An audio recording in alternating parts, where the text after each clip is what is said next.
একদম ভোরবেলা উঠে আমি আগে আমার বাচ্চাদের মুখ দেখি, ঋষিকা হোক বা আদ্রিজা হোক। তো বেশিরভাগ ঋষিকা আদ্রিজা একই জায়গায় ঘুমিয়ে থাকে। আমি গিয়ে আগে ওদের মুখ দেখে আসি, তারপর এসে পেছনের দরজা খুলে গাছপালাকেও একটু দেখি। অনেক দিন এমনও থাকে যে ধারে কাছে গিয়েও একটু দেখি, নতুন কিছু খোঁজার চেষ্টা করি যে করি এসেছে নাকি। তো মাঝে মধ্যে করি দেখি, যখন নতুন কিছু দেখি বেশ ভালোই লাগে। আর উঠানে যতগুলো গাছ আমি ফুলের গাছগুলো লাগিয়েছি, একটু গ্রো কমই হচ্ছে, ফুল আসে কিন্তু অল্প অল্প আসে, তবুও আমি খুশি। আর গ্রো কম হওয়ার কারণও আছে, কারণ মাটিটা একদমই ভালো না, কাঁকড় পাথর ভর্তি মাটিতে, এই জন্যে বেশি একটা ভালো গাছ হয় না। আর রৌদ্র খুব কম পায়। তো মাঝে মধ্যে যখন বৃষ্টি না থাকে সবজি পচা জল দিই, খোল পচা জল দিই, এইগুলো দিই। কিন্তু এই সময় তো প্রত্যেক দিনই বৃষ্টি হচ্ছে, এই কারণে কোনো সার জিনিস আমি দিতে পারছি না। আর ভাবি যে যদি ক্ষতি হয়ে যায়, এই কারণে। যাই হোক, উঠানটা ঝাড় দিয়ে তারপর থালা বাসন ধুয়ে নিচ্ছি। আর উঠানের অবস্থা তো খুবই খারাপ হয়ে রয়েছে, কারণ অনেক দিন বেশ অনেক দিন হয়ে গিয়েছে উঠানটাতে গোবর দেওয়া হয়নি, লেপাই হয়নি।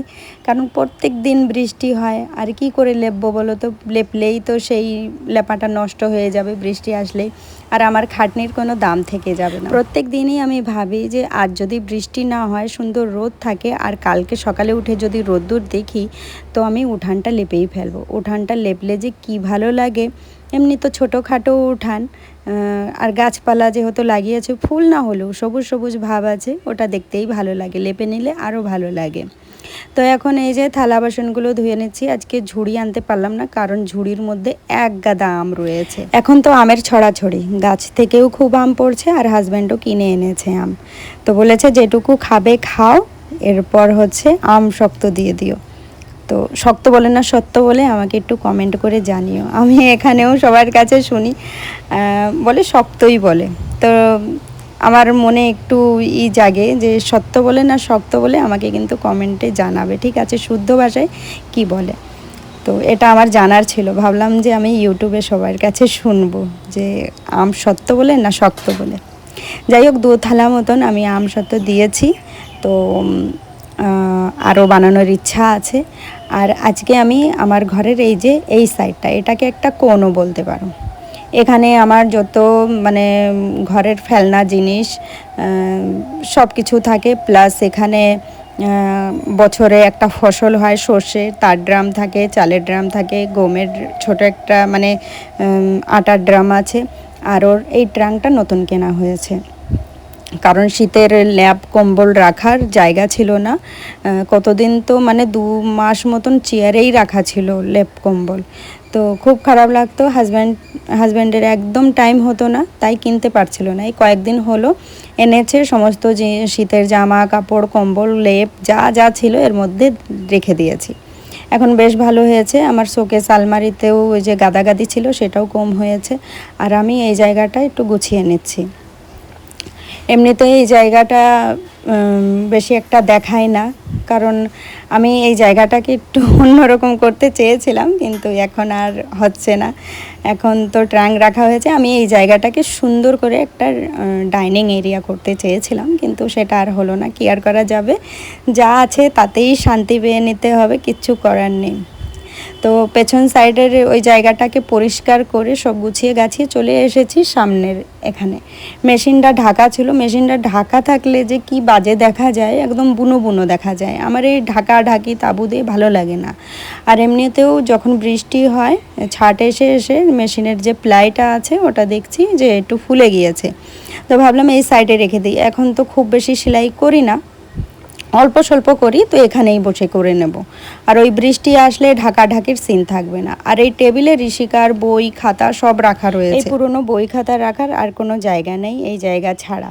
তো আমার মন তো চায় এইগুলোকে বিক্রি করে আমি এই জায়গাটাকে খালি করে নেব। আগে তো আমি এখানে সুন্দরভাবে কিছু গাছপালা রেখে দিয়েছিলাম, ভালো লাগতো, কিন্তু এখন আর সেটা হচ্ছে না। এইগুলো সরিয়ে নিলে কিন্তু আমি সুন্দর করে এখানে সাজিয়ে রাখতে পারবো। তো টেবিল মেশিনটা ওই সাইডে করে মনে হচ্ছে ভালোই হয়েছে, এক সাইড হয়ে গিয়েছে, ভালোও লাগছে। সমস্ত জায়গাটা পরিষ্কার করে নিলাম। আর টেবিলের নিচে অনেক জুতো চপ্পল আছে, মানে কি আর বলবো, মানুষ যত না তার থেকে বেশি জুতো চপ্পল। এমনিতে জুতো রাখা র্যাক নেই, কিন্তু একটা পুরনো থালা বাসন রাখা র্যাক আছে, যেটা পূজার ছিল, ওখানেই মানে গুজে গুজে রেখেছি। ছাতা আছে, মানে ছেঁড়া ছাতাও কেউ ফেলতে চায় না, তো ওটা তো আমি রাখতে চাই না, সব ওখানেই রাখা রয়েছে। ভাবছিলাম যে একটা কাপড় দিয়ে একটু পর্দা মতন দিয়ে দেবো, দেখতে বাজে লাগবে না। যাই হোক, ওইগুলো পরিষ্কার করে তারপর স্নান করে এসেছি। পূজা সকাল সকাল আজকে লুচি করেছিল, আর ওই যে হোটেলের যেরকম তরকারি করে না, ডাল দিয়ে আলু দিয়ে, তো সেই রকমই তরকারি করেছিল। ওরও অনেক দিন ধরে হোটেলের পরোটা আর এই তরকারি খেতে মন চেয়েছে, তাইও এইভাবেই রান্না করেছিল। তারপর আমি চা করে নিলাম আমার আর আদ্রিজার জন্যে। তো সকালের টিফিনটা আজকে খুব সুন্দর হয়েছিল। কাজ হয়ে গিয়েছে, রান্না বাকি আছে। তো রান্না কি করব সেটাই ভেবে পাচ্ছি না। পূজা একটা মাছের তরকারি করবে, তো বলছে তুই একটা কিছু করে ফেলা, কিন্তু কি করব একদম বুঝতে পারছি না। আছে আলু, আছে কুঁদরি, আছে পটল, আর ও ঝিঙে দিয়ে মাছ করবে। আর ঝিঙে দিয়ে মাছ আমাদের খুবই ফেভারিট। তো একটা আমি চাইছি যে ছোটোখাটো কিছু একটা করতে, ডাল করতেও মন চাইছে না, কারণ পরপর 2-3 দিন ধরে ডালই রান্না হচ্ছে, কোথায় টক ডাল, কোথায় এমনি ডাল। তো আমি চাইছি অন্য কিছু করতে, কি করব ভেবে পারছি না। আর আজকের ওয়েদারটা পুরো মেঘলা মেঘলা, কালকের জামা কাপড় একদম শুকায়নি, আর আজকেরটাও সবারটাই ভিজবে। জানি না কী হবে, একটু রোদ্রের ঝলক দিলে ভালো হতো। যাই হোক, জামা কাপড়টা তো শুকিয়ে যেত।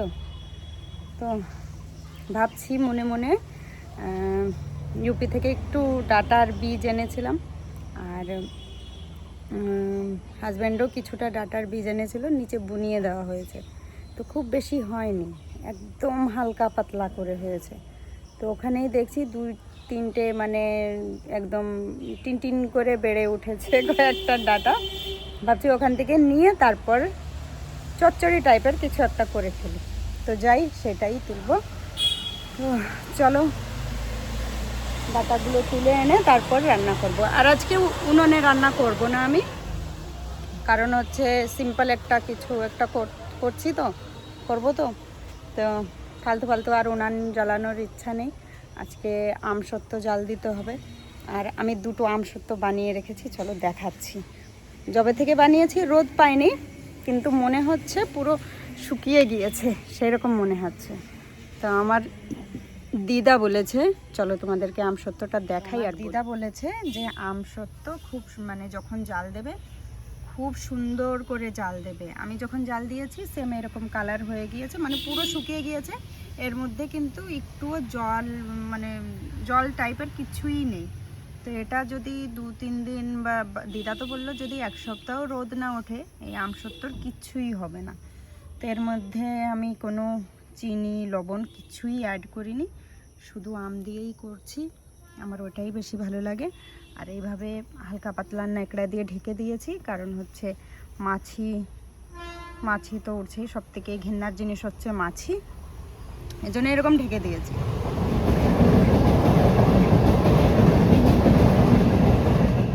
কিন্তু তবুও বাইরে রেখে দিয়েছি, একটু হাওয়া বাতাসে যদি একটু হয়। যাই হোক, যাই, ও যে তোমাদেরকে দেখাই আমার ডাটা শাকের ক্ষেত। এই দেখো, এই যে হচ্ছে ডাটা শাক, দেখেছো? যাই, এখান থেকেই তুলে আনি। ক্ষেতের ওই পাতলা ডাটা দিয়ে একটু চচ্চড়ি টাইপের করেছিলাম। ডাটা দিয়েছিলাম, আলু, পটল আর বরবটি, আর কয়েকটা কাঁঠালের বীজ দিয়েছিলাম। পূজা কিছুটা মাছ ভাজা দিয়েছিল, লাস্টে ওর মধ্যে দিয়ে দিয়েছিলাম। তো এই চচ্চড়িটা কিন্তু দারুণ হয়েছিল। দুপুরের পর আর কোনো ভিডিও শ্যুট করা হয়নি। তারপরে এই যে সন্ধ্যার সময় উনুনে বসিয়ে দিয়েছি আমি আমসত্ত্ব, মানে আমসত্ত্ব জাল দিই, আমের যে ইটা আছে আমসত্ত্ব বানানোর জন্য জাল দিচ্ছি আমি। তো কড়াই ভরে ঋষিকা আম ওটাকে মিক্স করে রেখেছিল, তো ওটা আজকে ঋষিকাই করে দিয়েছে।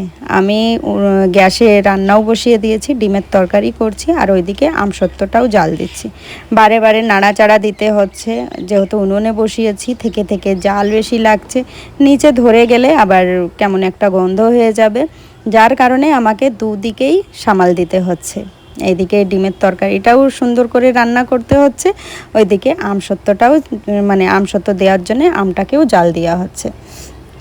তো আজকে সন্ধ্যার সময় একটু খাটনিটা আমার বেশি মানে পড়ে গিয়েছিল, কষ্টও হচ্ছিল। উনুনের কাছে বসে বসে জাল দিতে যে কি কষ্ট হচ্ছিল, অনেক সময় লেগেছিল, কারণ অনেকটা আম ছিল, তো এর জন্য সময়টা খুব বেশি লেগেছিল। তো এটা আমার দিদার কাছ থেকেই আমি শিখলাম, না হলে তো আমি আমসত্ত্বই দেওয়ার কথা ভাবিনি যে আমি এবারটা আমসত্ত্ব দেব। কিন্তু দিদাকে দেখে আমার এত ভালো লেগেছে, আমি ভাবছি না, দিদা এতগুলো আমসত্ত্ব এইভাবে দিয়েছে, তারপরে প্রত্যেক দিন বৃষ্টি হলেও কোনো ঝামেলা নেই। এইভাবে বানিয়ে যদি 2-4 দিন রোদ্রে নাও দেওয়া হয়, বেশি একটা ভয়ের ব্যাপার থাকে না। তো দিনেতেও 2-1বার রোদ তো ওঠেই, যেটুকু ওঠে ওইটুকু দিলে কিন্তু যথেষ্ট। তো এইভাবে আমি এইবারটা 5খানা আমসত্ত্ব দিলাম, 2টো বড় বড় থালায়, যেটা আমি দুপুরে দেখালাম, আর এই যে 3টে ছোট ছোট থালা। আমসত্ত্ব জাল দিতে দিতে রাত 11:30 মতন বেজে গিয়েছিল। তো রাত 11:30 মানে অনেক দেরি, খাওয়া দাওয়া করেছিলাম না। তারপর যাই হোক খাওয়া দাওয়া করলাম, খাওয়া দাওয়া করে তারপরে যে আদ্রিজা চলে এসেছে, ওকে একটু গরম জল করে দিয়েছি, আর নিজের জন্য একটু গ্রিন টি করে নিয়েছি। তো রাত এখন প্রায় 12টা বাজে। যাই হোক বন্ধুরা, চলো এখন ভিডিওটাও শেষ করে দেব। তোমাদের কেমন লাগলো আজকের ভিডিওটা সবাই জানিও। ফিরে দেখা হবে নেক্সট ভিডিওতে। সবাই ভালো থেকো, সুস্থ থেকো, সাবধানে থেকো।